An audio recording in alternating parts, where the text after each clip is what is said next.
About 100 years ago, this big organization with many branches, they wanted to rule the world basically using Britain as a nucleus of a system, an embryo, which also was going to be joined with the US under the Anglo-American establishment, wrote about the kind of culture and the changes of culture over a 100-year period that they would actually design, implement and bring in. And H.G. Wells talked about it too. He talked about arenas. He says arenas could be put up across the world for sports, for instance. Now at that time, sports was something that children, school children were into. Adults became adults and got onto adult things. So it was unimaginable at the time that people could actually believe that there was even a need for adult sports and entertainment, never mind having arenas built across the world. But he said we can do this and foist basically a sports culture for the males.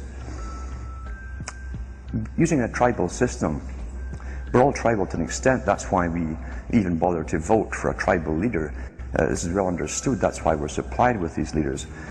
And because the average man was to become more disengaged from his own destiny as the expert class arose, it was decided that the males would get their outlet basically, gradually becoming helpless as males through sports. Therefore they'd have a tribal team they could identify with, they could cheer them on as they were winning. In their own personal lives they were getting nowhere, they were getting disenfranchised in a sense as experts took over decision making for them in all kinds of fields. So this was psychology at use, planned before they even implemented the sports. That's why they pay athletes these fantastic salaries. I was listening to the radio the other day. They just contracted to pay one player on one team $6 million a year. Can you believe this? And why is that? It's the Roman circus.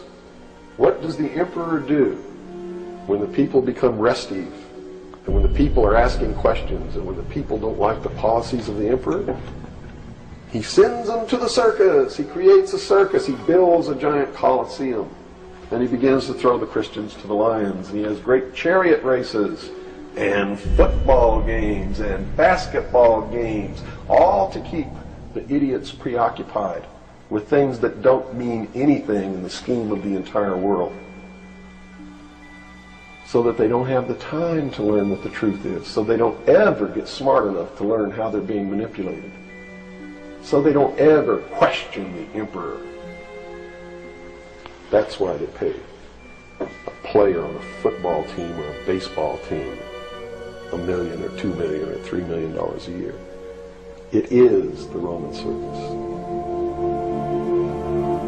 I know men who don't know anything in the world except who plays third base for the Mets, and they think that's a great accomplishment. And they meet and pat each other on the back and bond and go have cocktails and talk about what this guy that plays third base for the Mets did in last night's game. It's sad. It's really sad.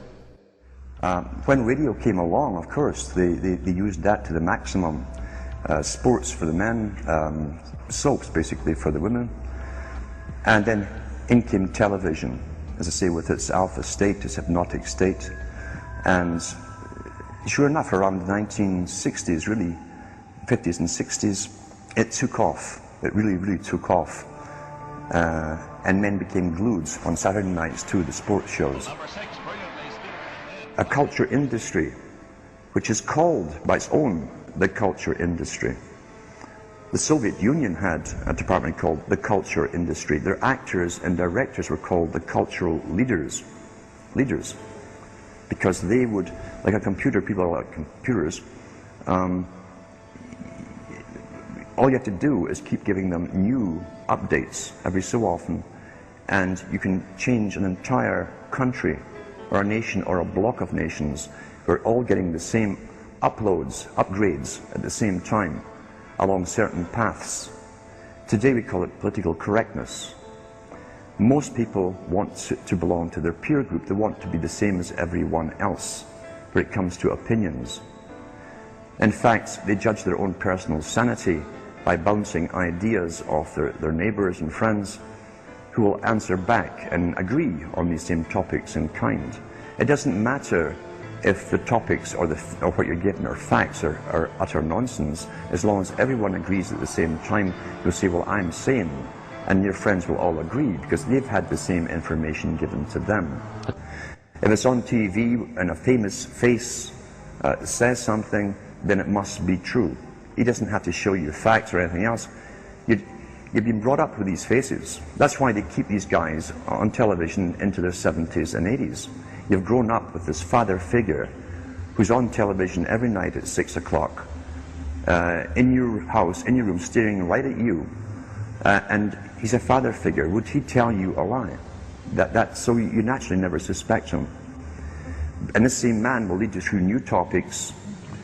He'll introduce experts on the topics. They'll have a little summary at the end of every talk, and you are now left with the conclusion that's presented to you. You don't arrive at it, it's given to you, and it's good enough for you. We're programmed today perfectly, just like machines.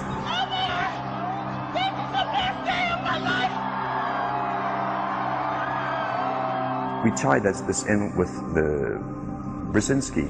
Brzezinski said in 2 Ages, now this guy was way up with the NSA. He's a master geopolitician. He admits he works in 20, 50-year periods to do with geopolitics in other countries. But he said himself, the public will shortly be unable to think or reason for themselves. It was meaning by the form of information that was given to them, the type, the formulas that were in use then in the 1970s. He says, eventually they'll be unable to think or reason for themselves. And eventually, he said, they will expect the media to do all their thinking and reasoning for them. Well, that's happened today. That's why people today can't think outside of the programming from television. This is a scientific dictatorship which Bertrand Russell said, and the Huxleys said, both Aldous and Julian Huxley said they would bring in the scientifically controlled society. Is there any room in a kind of society where these manipulations are not taking place for this type of entertainment or any type of entertainment at all? If people understand that a game is a game, football's a game. But let me tell you something.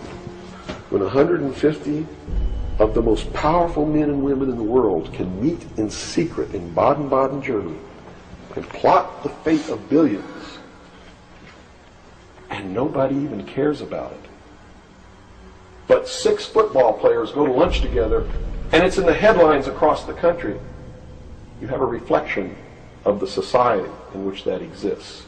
And it is a sick society that is doomed to self-destruction. So based on that scenario, there's some truth into what these men are looking at. Absolutely, and that's what makes me so sick, is that I'm trying to wake up a people who on a daily basis are proving the ones that I'm warning them about to be right. Mm-hmm. Well, so that even though a minority, there are people out there that you recognize are awake to this, if they don't do something about it, they will lose that ability to be free in that way. That's correct. Whether they might think, well, I don't need to worry about it because I know what I know and I'm fine. That's it doesn't right. work that way. There's a connection here to everything. That is correct. That is absolutely correct. A nation of people who are willing to send their sons and daughters that they profess that they love to a foreign country to die,